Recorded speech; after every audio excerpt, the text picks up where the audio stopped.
আজকে আমরা ফোনে কথা বলবো। আমরা আজকে শিখবো কিভাবে আমরা ইংরেজিতে ফোনে কথা বলতে পারি। সো মনে করেন আপনি ফোন করলেন। আপনি যদি ফোন করে থাকেন তাহলে আপনার প্রথম বাক্যটা কি হতে পারে? Hello, this is dash. এই ড্যাশে আপনি আপনার নামটা বসিয়ে ফেলুন। Hello, this is Munjerin. এই বাক্যটা বলার পর আপনার হয়তো বা বলতে হবে যে আপনি কার সঙ্গে কথা বলতে চান। সেই ক্ষেত্রে আপনি কি করতে পারেন?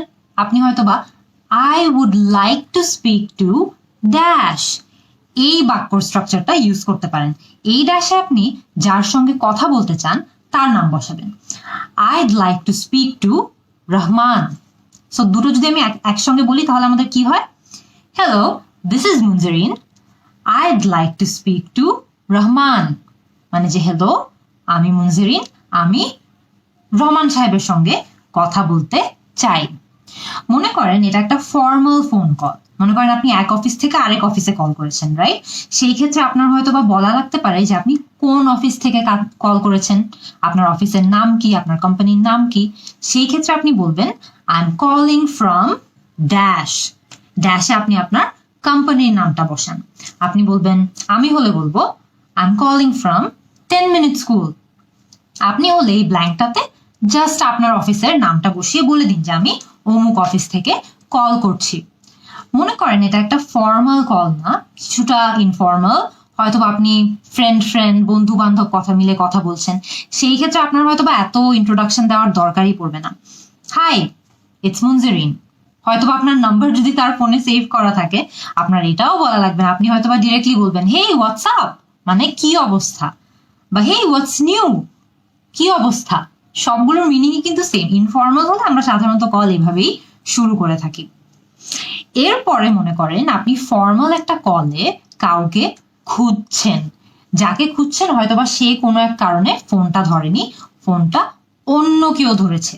আপনি কিভাবে বলতে পারেন যে আপনি কাকে খুঁজছেন? আপনি একটা কমন স্ট্রাকচার ইউজ করে এটাই বলতে পারেন, সেটা হলো may I speak to dash, may I speak to Sara. অথবা আপনি একটু একটা শব্দ চেঞ্জ করে দিলে সেন্টেন্সটা একটু চেঞ্জ হয়ে যায় কিন্তু মিনিংটা সেম রয়ে যায়। সেটার স্ট্রাকচারটা কি? Could I speak to dash, could I speak to Sara. So দুটোই কিন্তু সেম জিনিস মিন করে। May I speak to Sara, আমি কি সারার সঙ্গে কথা বলতে পারি? Could I speak to Sara, same, আমি কি সারার সঙ্গে কথা বলতে পারি নাকি।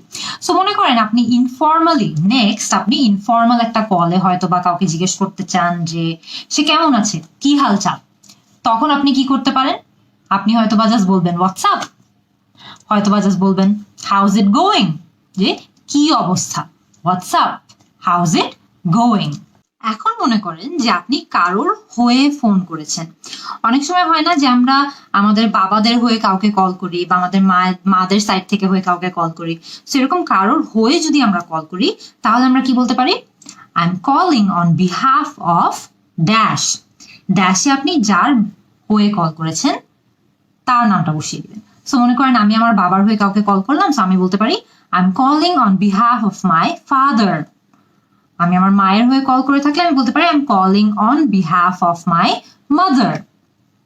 এরপরে মনে করেন যে কেউ একজন আপনাকে ফোন করলো কিন্তু আপনি ইমিডিয়েটলি চিনতে পারছেন না যে সে কে। আপনি কি বলতে পারেন? Who is this? আপনি কে? Who am I speaking to? আমি কার সঙ্গে কথা বলছি? Who am I speaking to? How can I help you? আমি আপনাকে কিভাবে সাহায্য করতে পারি। এরপরে মনে করেন আপনি এমনও হতে পারে যে কাউকে হোল্ড করতে বলছেন ফোনে। সো হোল্ড করতে বললে এটাও কিন্তু ইংলিশে বলা যায়। কিভাবে? আপনি হয়তো বলতে পারেন just a moment please, just a moment please. অথবা আপনি এটাও বলতে পারেন could you hold for a moment please, অথবা could you hold for a second please, মানে একটু হোল্ড করুন। এরপরে মনে করেন যে আপনি কেউ একজনকে খুঁজে ফোন করছেন কিন্তু সে আশেপাশে নেই, অথবা আপনি তার জন্য একটা মেসেজ দিতে চাচ্ছেন। সো সেই ক্ষেত্রে আমরা কি বলতে পারি? আমরা হয়তোবা জানতে যেতে পারি যে তিনি কখন ফিরবে, রাইট? সো আমরা কি বলতে পারি? when will be a good time to call him, মানে তাকে আমি কখন ফোন করলে ভালো হয়। অথবা can I leave a message for him, যে আমি কি তার জন্য একটা মেসেজ রেখে যেতে পারি নাকি। সো এরপরে আপনি ন্যাচারালি আপনার মেসেজটা ছাড়বেন। এটা কিন্তু ঠিক উল্টোটাও হতে পারে। মনে করেন কেউ একজন ফোন করলো কারোর জন্য, বাট সে ফোনের আশেপাশে নেই।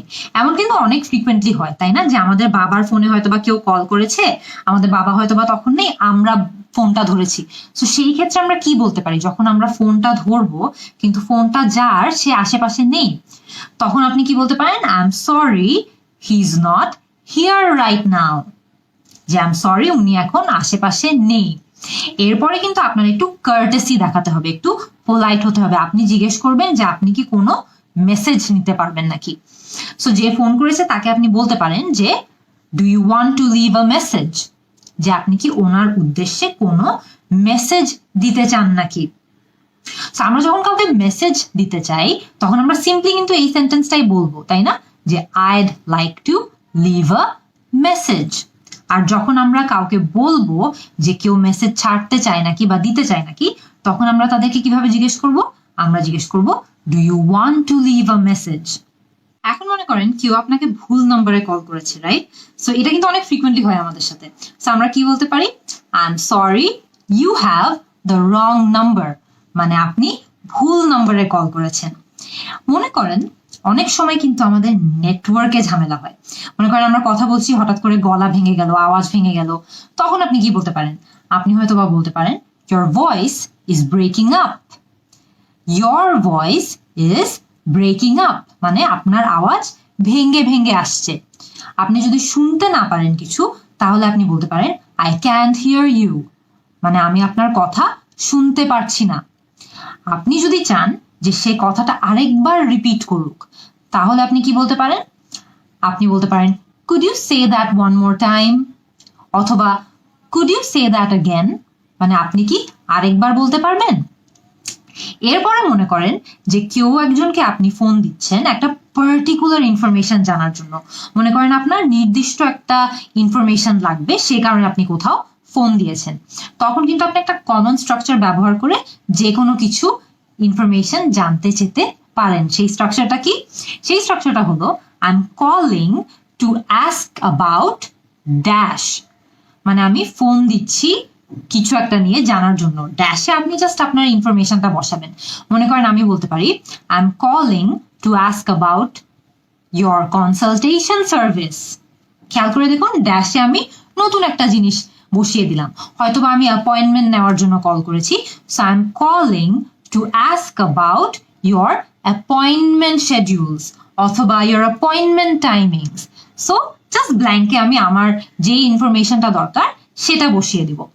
মনে করেন কেউ একজন আপনাকে এমন একটা সময় ফোন করলো যখন আপনি কথা বলতে পারবেন না, হয়তো আপনি মিটিং এ আছেন, হয়তো আপনি একটু ব্যস্ত আছেন, বাইরে আছেন, তখন আপনি কি বলতে পারেন? আপনি হয়তো বলতে পারেন please call me back later, মানে আমাকে একটু পরে ফোন করুন। Please call me back later.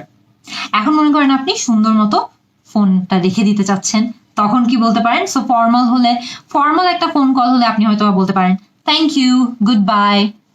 Thank you, goodbye. এটা যদি একটা ইনফর্মাল কল হয়ে থাকে তাহলে হয়তো আপনি বলতে পারেন it was nice talking to you, আপনার সঙ্গে কথা বলে আমার অনেক ভালো লেগেছে। It was nice chatting with you. It was nice catching up with you. Catching up মানে হলো আপনাদের হয়তো অনেকদিন পর কথা হচ্ছে, আপনারা অনেক পুরনো জিনিসপত্র নিয়ে ক্যাচ আপ করলেন, কার জীবনে কি চলছে সেটা নিয়ে জানতে পারলেন। সো আপনি তখন এটাও বলতে পারেন যে it was nice catching up with you, bye. অথবা আপনি এটাও বলতে পারেন হ্যাভ আ নাইস ডে, যে আই হোপ আপনার রেস্ট অফ দ্য ডে ভালো যায়। সো আপনি কি বলবেন? Have a nice day. So এইভাবেই কিন্তু আমরা ফোনে ব্যবহার করা যায় এরকম অনেকগুলো ইংলিশ বাক্য শিখলাম আজকে, রাইট? এরকম আর কি কি বাক্য আপনাদের মনে হয় আমাদের ফোনে বা ফোনে কথা বলার সময় জানা লাগে বা বলা লাগে, তো আমাকে কমেন্ট সেকশনে জানাবেন। তো আমি আপনাদের অ্যান্সারের জন্য ওয়েট করব। See you in the next class.